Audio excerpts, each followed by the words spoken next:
नमस्कार, मी स्नेहल किचन या यूट्यूब चॅनलवर तुमचं सगळ्यांचं स्वागत आहे। आज आपण हिरव्या मुगाचे अतिशय पौष्टिक असे डोसे कसे बनवायचे ते पाहणार आहे। अतिशय झटपट आणि कमीत कमी साहित्यामध्ये हे डोसे बनवून तयार होतात। तुम्ही हे मुलांच्या टिफिनसाठी तसेच सकाळच्या नाश्त्यासाठी बनवून देखील खाऊ शकता।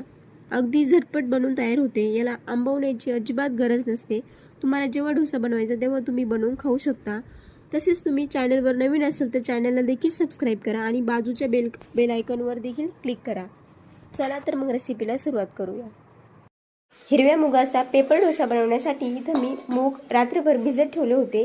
1 वाटी मूग आणि पोहे खाण्याचे 4 चमचे तांदूळ मी यामध्ये मिक्स केलेले आहे, ते देखील भिजत ठेवले होते। या वाटीच्या साहाय्याने मी 1 वाटी मूग मोजून घेतले होते आणि भिजत ठेवले होते।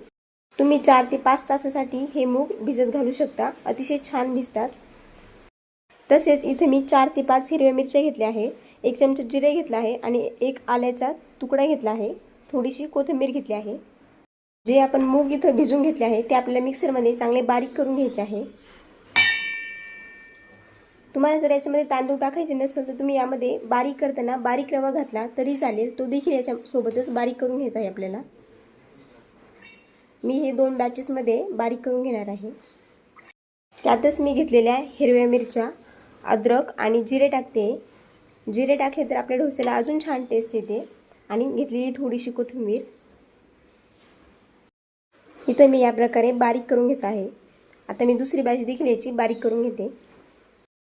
इथे मूग आपले मी चांगले बारीक करून घेतले आहे, तुम्ही पाहू शकता। गरज पडली तर आपल्या इथे पाण्याचा वापर करायचा आहे। यामध्ये मी आता चवीनुसार मीठ टाकून घेते, थोडीशी हळद टाकते। हे देखील आपल्याला चांगलं मिक्स करून घ्यायचं आहे।